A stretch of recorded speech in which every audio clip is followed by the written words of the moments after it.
তোমরা সবাই কেমন আছো? আশা করছি ভালো আছো, আমিও খুব ভালো আছি। Welcome to Bengali blogger Sonali. Welcome একটা নতুন ভিডিও নিয়ে। আজকে ছেলের রেজাল্ট উচ্চ মাধ্যমিকে সকালেই দেখা হয়ে গেছে, ভালো রেজাল্ট করেছে। আর এবার কিছুক্ষণ পর আনতে যাওয়ারে, একটার সময় আনতে যাব। যদি পারি স্কুলের ভিউটা তোমাদের শেয়ার করবো, আর যদি না পারি কিছু করার নেই। আর চলো আজকে কী কী রান্না করছি, কোনোরকম রান্না করে বেরিয়ে যাবো। যে বেশি কিছু রান্না করছি না, পটল দিয়ে আলু দিয়ে তরকারি আর ঢেঁড়স ভাজা। হালকা সিম্পলই রান্না করছি এই গরমে, এত গরম পড়েছে না, ভালো লাগছে না খেতে। তা চলো দেখাই। বন্ধুরা, ঢেঁড়স ভাজা চাপিয়ে দিয়েছি, আর তেলের মধ্যে নুন হলুদ চাপা দেবো। আর এখানে দেখো পটল আলুর তরকারি হবে, এক বেলার মতনই হবে।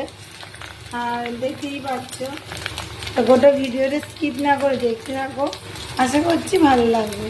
এবার ঢেঁড়সের মধ্যে আমি নুন হলুদ দিয়ে দেখো, ঢেঁড়সে আমি নুন হলুদ দিয়ে দিয়েছি। এবার ভালো করে ভাজা করে নেবো।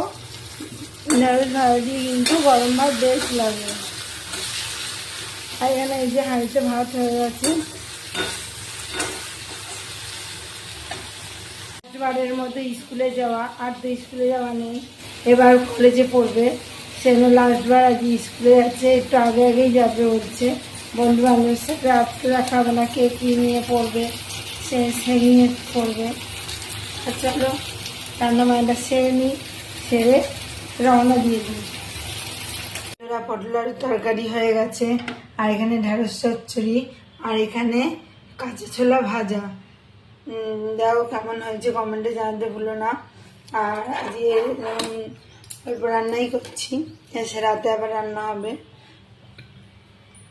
তরকারি থাকে, এই তরকারিতেই হয়ে যাবে, একটু শুধু রুটি করে নেবো, তাহলেই হবে। সমস্ত কাজ সেরে, রান্না বান্না সেরে ছেলেকে নিয়ে বেরিয়ে পড়লাম স্কুলে। পর আজকেই তো স্কুলের শেষ দিন, রেজাল্ট দিল, আরও সার্টিফিকেট দিল। অনেক মায়েরা এসেছিল, বাবারাও এসেছিল। যে লাস্ট কেউ এসছে, কেউ আসেনি। দেখো বন্ধুরা, শপিং মলে একটা কেমন ছবি লাগিয়েছে।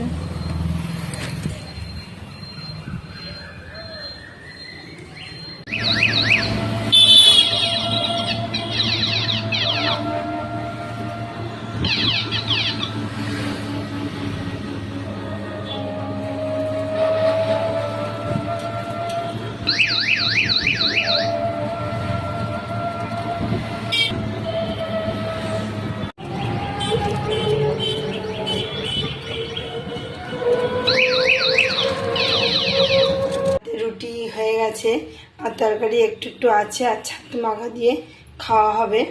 দেখতেই পাচ্ছ। আজকের মতো ভিডিও আমি এখানেই রাখছি। আমার ভিডিও যদি ভালো লেগে থাকে অবশ্যই চ্যানেলটা সাবস্ক্রাইব করবে, লাইক কমেন্ট শেয়ার করতে ভুলো না। কালো নতুন ভিডিও নিয়ে খুব শিখে আসি। সুস্থ থেকো, ভালো থেকো, সবাইকে ভালো রেখো, বাই।